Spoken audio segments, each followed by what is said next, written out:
আসসালামু আলাইকুম ওরহমাতুল্লাহ। Solar IPS নাকি সোলার সিস্টেম কোনটি ব্যবহার করবেন? আমি সোলার আইপিএস এবং সোলার সিস্টেম কি, এর সুবিধা অসুবিধা সমূহ কি সেটি জানাবো। ভিডিও দেখলে কোনটি আপনার প্রয়োজন আপনি নিজেই নির্বাচন করতে পারবেন। প্রথমে একটা কথা বলে রাখি, সোলার সিস্টেম এবং সোলার আইপিএস একই জিনিস নয়, তবে দুইটার মধ্যে কাজের মিল আছে। প্রথমে সোলার সিস্টেম সম্পর্কে জানাবো।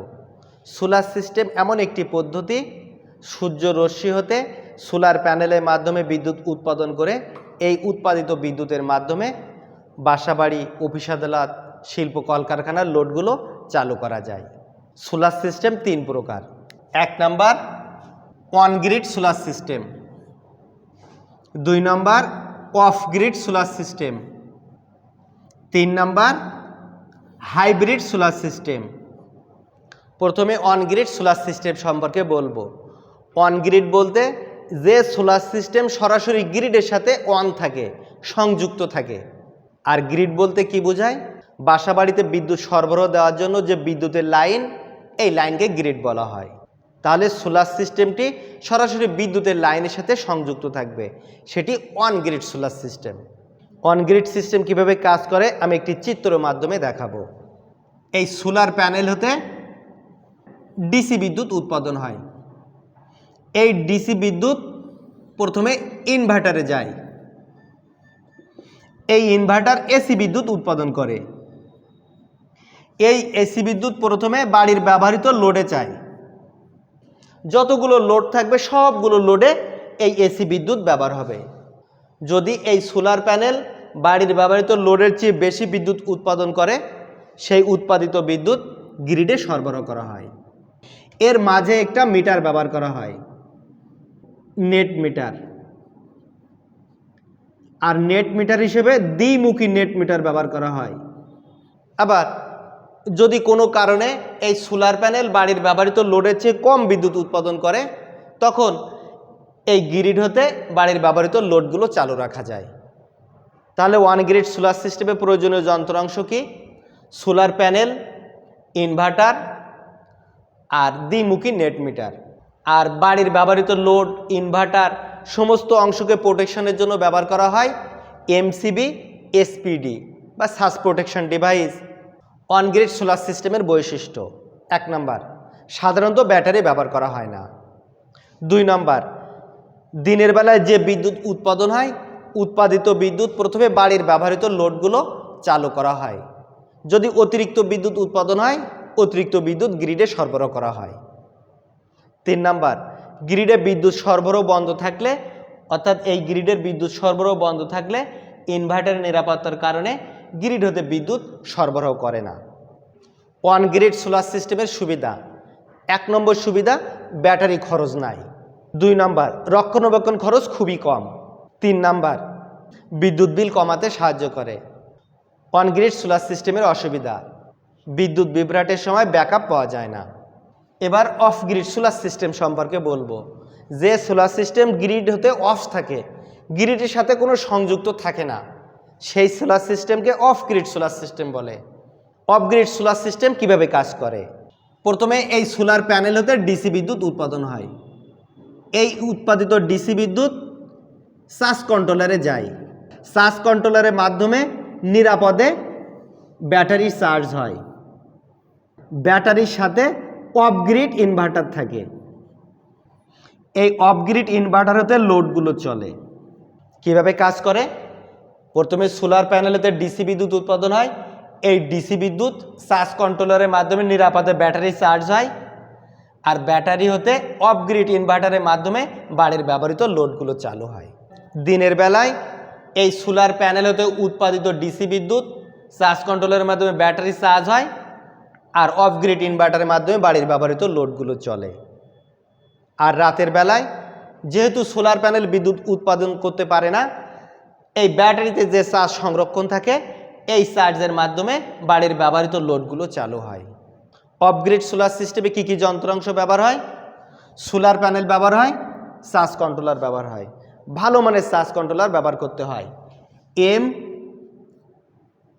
MPPT চার্জ কন্ট্রোলার অথবা PWM এমন ভালো কোয়ালিটির চার্জ কন্ট্রোলার ব্যবহার করা হয়।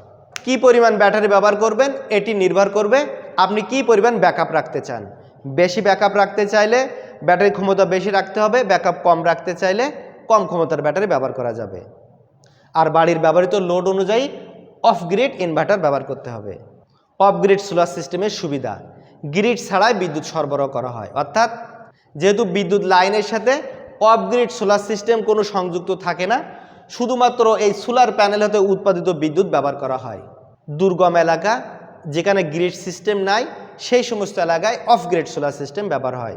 অফ গ্রিড সোলার সিস্টেমের অসুবিধা, যেহেতু অফ গ্রিড সোলার সিস্টেমে ব্যাটারি ব্যবহার করা হয়, ব্যাটারি একটা নির্দিষ্ট মেয়াদ থাকে, নির্দিষ্ট মেয়াদ পর ব্যাটারি নষ্ট হয়ে যায়, এজন্য খরচ বেশি হয়। একটি গুরুত্বপূর্ণ বিষয়, অফ গ্রিড সোলার সিস্টেমে যদি আপনারা এই ইনভার্টার ব্যবহার না করেন, ইনভার্টার ব্যবহার না করলে এই ব্যাটারি হইতে সরাসরি আপনি লোড ব্যবহার করতে পারবেন। লোড হিসাবে ডিসি লোড ব্যবহার করতে হবে, যেহেতু ব্যাটারি ডিসি ভোল্টেজ উৎপাদন করে। এই ব্যাটারি হতে ডিসি লোড চললে এই ব্যাটারির উপরে চাপ কম থাকে। যখন ব্যাটারির উপরে চাপ কম থাকে এই ব্যাটারি দীর্ঘদিন ব্যবহার করা যায়। অফ গ্রিড সোলার সিস্টেমে ব্যাটারির সাথে ইনভার্টার ব্যবহার করে এসি লোডগুলো ব্যবহার করতে পারেন, অথবা ইনভার্টার বাদ দিয়ে সরাসরি ব্যাটারি হতে ডিসি লোড ব্যবহার করতে পারেন। এবার হাইব্রিড সোলার সিস্টেম সম্পর্কে বলবো। অন গ্রিড সোলার সিস্টেম এবং অফ গ্রিড সোলার সিস্টেম মিলে হাইব্রিড সোলার সিস্টেম গঠিত হয়। হাইব্রিড সোলার সিস্টেম কিভাবে কাজ করে? সোলার প্যানেল হতে উৎপাদিত ডিসি বিদ্যুৎ প্রথমে ইনভার্টারে যায়। এই এসি বিদ্যুৎ প্রথমে বাড়ির ব্যবহৃত লোডে যায়, অর্থাৎ যতগুলো লোড থাকবে এই সোলার প্যানেল হতে উৎপাদিত বিদ্যুতের লোডে ব্যবহার হবে।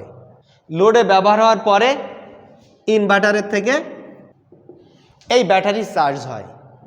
বাড়ির ব্যবহৃত লোডের ব্যবহার পূর্ণ হওয়ার পরে ব্যাটারি চার্জ হয়। বাড়ির ব্যবহৃত লোড এবং ব্যাটারি পর্যাপ্ত বিদ্যুৎ উৎপাদন করার পরেও যদি এই সোলার প্যানেল আরও বেশি বিদ্যুৎ উৎপাদন করে, সেই উৎপাদিত বিদ্যুৎ গ্রিডে সংযুক্ত হয়, অর্থাৎ গ্রিডে পাঠানো হয়। এই গ্রিডের সাথে একটি নেট মিটার ব্যবহার করা হয়, দ্বিমুখী নেট মিটার ব্যবহার করা হয়। হাইব্রিড সোলার সিস্টেমের সুবিধাসমূহ: 1 নম্বর, সোলার প্যানেল হতে উৎপাদিত ডিসি বিদ্যুৎ প্রথমে ইনভার্টারে আসে। ইনভার্টার হতে বাড়ির ব্যবহৃত লোডগুলো চলে। বাড়ির ব্যবহৃত লোডগুলো চালু হওয়ার পরে অতিরিক্ত বিদ্যুৎ ব্যাটারি চার্জ হয়। তার চেয়েও বেশি বিদ্যুৎ উৎপাদন করলে গ্রিডে সরবরাহ করা হয়।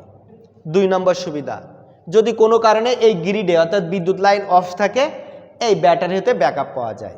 3 নম্বর সুবিধা, দিনের বেলা গ্রিড অফ থাকলেও ব্যাটারিতে ব্যাকআপ পাওয়া যায়, ফলে বিদ্যুৎ খরচ কম হয়। 4 নম্বর সুবিধা, রাতের বেলায় এই ব্যাটারি হতে ইনভার্টার বাড়ির ব্যবহৃত লোডগুলো চালু রাখে। যদি কোনো কারণে ব্যাটারি ব্যাকআপ শেষ হয়ে যায়, গ্রিড হতে বাড়ির লোডগুলো সরবরাহ অব্যাহত রাখে। 5 নম্বর, সোলার প্যানেলে উৎপাদিত বিদ্যুৎ বাড়ির ব্যবহৃত লোড চালু হচ্ছে, ব্যাটারি চার্জ হচ্ছে, আরও অতিরিক্ত বিদ্যুৎ গ্রিডে সরবরাহ করছে, ফলে বিদ্যুৎ খরচও কমাচ্ছে, সাথে সাথে আর্থিক সাশ্রয় হয়। হাইব্রিড সোলার সিস্টেমে অসুবিধা: 1 নম্বর, প্রাথমিক খরচ বেশি। 2 নম্বর, রক্ষণাবেক্ষণ খরচও বেশি। এবার সোলার আইপিএস সম্পর্কে বলবো। সোলার আইপিএস এমন একটি ব্যাকআপ সিস্টেম ব্যবস্থা যেখানে সোলার প্যানেল, ব্যাটারি এবং সোলার আইপিএসের মাধ্যমে বিদ্যুৎ সরবরাহ অব্যাহত রাখা যায়। সোলার আইপিএস কিভাবে কাজ করে সেটি জানাবো। সোলার প্যানেলের মাধ্যমে উৎপাদিত বিদ্যুৎ সোলার আইপিএসের মাধ্যমে ব্যাটারি চার্জ করে। এই সোলার প্যানেল যদি অতিরিক্ত বিদ্যুৎ উৎপাদন করে, প্রয়োজনে এই সোলার আইপিএস বাড়ির ব্যবহৃত লোডগুলো চালাতে পারে। যদি সোলার আইপিএস হতে উৎপাদিত বিদ্যুৎ কম হয়, এই সোলার আইপিএসটি বাড়ির বিদ্যুতের সাথে সংযুক্ত থাকে। শুধুমাত্র ব্যাটারি চার্জ হয় এমন বিদ্যুৎ উৎপাদন করলে বিদ্যুতের মাধ্যমে এই সোলার আইপিএসে একটি বাইপাস রিলে আছে, এই রিলের মাধ্যমে বাড়ির ব্যবহৃত লোডগুলো চলতে থাকে। যদি দিনের বেলা বিদ্যুৎ চলে যায়, এই ব্যাটারি হতে আইপিএসের মাধ্যমে বাড়ির লোডগুলো চলে। দিনের বেলা আবার বিদ্যুৎ আসলে সোলার প্যানেল হতে সোলার আইপিএসের মাধ্যমে ব্যাটারি চার্জ হয়। রাতের বেলা বিদ্যুৎ চলে গেলে এই সোলার আইপিএস ব্যাটারি হতে ব্যাকআপের মাধ্যমে বাড়ির লোডগুলো চালাতে থাকে। যতক্ষণ পর্যন্ত ব্যাটারি ব্যাকআপ থাকে ততক্ষণ পর্যন্ত লোডগুলো চলতে থাকে। যদি আবার বিদ্যুৎ চলে আসে, এই বিদ্যুতের মাধ্যমে বাড়ির লোডগুলো চলতে থাকে, সাথে সাথে এই সোলার আইপিএস ব্যাটারিকে চার্জ করে থাকে। কেন চার্জ করে থাকে? যদি আবার রাতে বিদ্যুৎ চলে যায় ব্যাকআপ নেওয়ার জন্য এই সোলার আইপিএস ব্যাটারিকে চার্জ করে রাখে। এইভাবে একটি সোলার আইপিএস কাজ করতে থাকে।